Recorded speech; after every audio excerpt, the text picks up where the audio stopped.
All right, hey YouTube, I'm back with you, doing an update as promised on the Axis msu700. Bought this thing at Lowe's. I think probably a lot of y'all have already seen my other review. It's had a lot of attention. Going to give you a few things that has happened and some things that I had a warranty issue, and I have often heard that people had problems with warranty service. I haven't had that problem with them. I've emailed them and always got a response back pretty quickly. We went on a ride out in the woods, and I came out of a creek bed and all of a sudden couldn't pull anymore in two-wheel drive. Well, the drive shaft had snapped. Well, not the drive shaft itself, but there's a spring that I don't know if we'll be able to see or not. Pop the opening here. But there's a spring follower in that CV boot right there that actually keeps it engaged. And the guy at the repair shop said that he's had several that have done that. Mainly on the 700s, not on the 500s. He hasn't had as much issue. So they put a new drive shaft in. It didn't cost me a penny. All I had to do was drive out of my way by a little bit. My nearest service center was about 40 miles away. But they took care of it without any problems, and turnaround time was pretty quick. It was about 3 weeks. That's not too bad considering supply chain stuff going on right now. Also wanted to mention, if y'all are enjoying these videos, y'all need to check out my company. I own a hot sauce company just outside of Nashville here called Two Hits Hot Sauce. You can find us on twohitsheat.com. We have several different sauces and a seasoning, so check us out and show us some love. If y'all like these videos, it helps me out a good bit. I've had to adjust my parking brake cable, and the reason for that is my wife drove it with the parking brake engaged. So it kind of stripped out a good bit of the brake pad.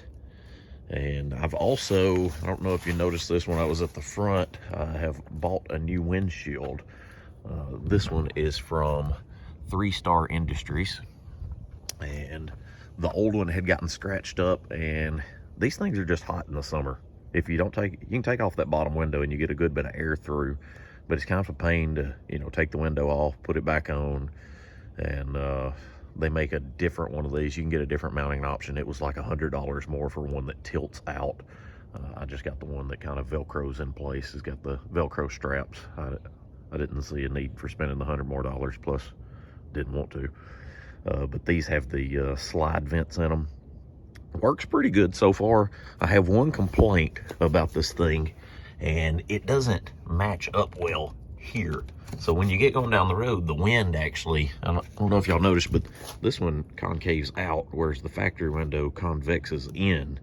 So this turn out like this catches wind, and this, as you can see, flexes and it flaps the whole time you go down the road.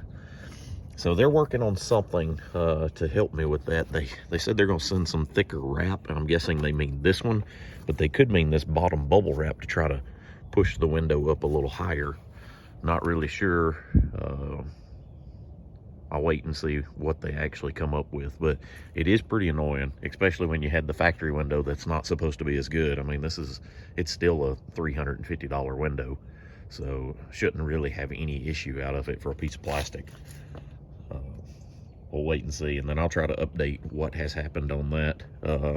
Don't know if I've told y'all this or not, but I've actually rolled this thing once, broke the mirror off. So I put on these, aftermarket mirrors, bought these on Amazon. It was rusting a little bit, just, cheap Chinese mirrors. But these work really well. And I did have a rear view mirror up there. I haven't popped it back in because I didn't want to drill through the new window after spending that kind of money. I didn't want to, just drill through it and throw another one on there.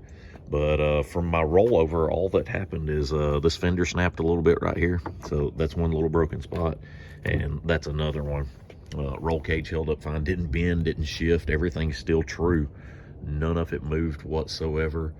And one other small issue, I think it probably got dirt into the seatbelt catch here. I can no longer pull the seatbelt easily without it catching. So I have to pull it in stages, or really, really slow to actually get enough slack out.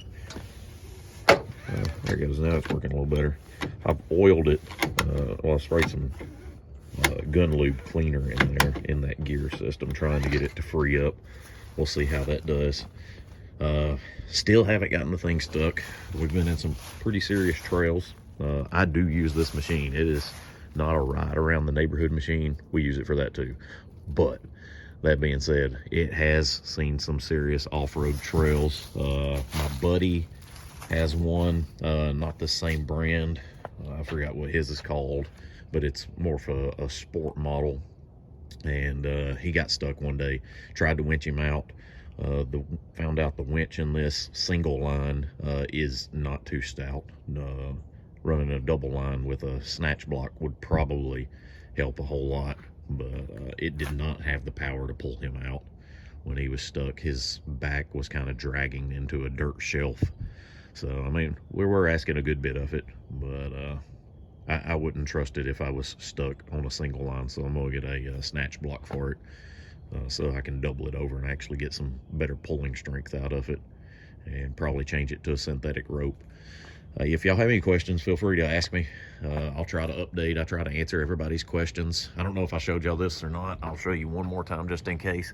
The roof, we trailer it, so you know, the nuts that were on here, you had to have a wrench to take them off. So I put carriage bolts on the inside and a wing nut with nylon inserts on the outside, so that I can easily take the roof off and throw it in the bed of the truck. Do not trailer these with the roof on. I've done that, and it started pulling with the standard ones that were on there. It's got a little rubber grommet and washer that started trying to pull through the plastic. And I don't drive slow, so that could have been part of it. We were probably going 75 miles an hour, and this thing wasn't built to do that. But I'm gonna let you go for now, and then I'll try to update again later. And I did say I didn't tell y'all, but I had it determined that I'd do a cold start, so we haven't ran today yet. We'll go ahead and start it up and see how it does. So it starts up pretty dang good, and I'm running 1,200 miles now.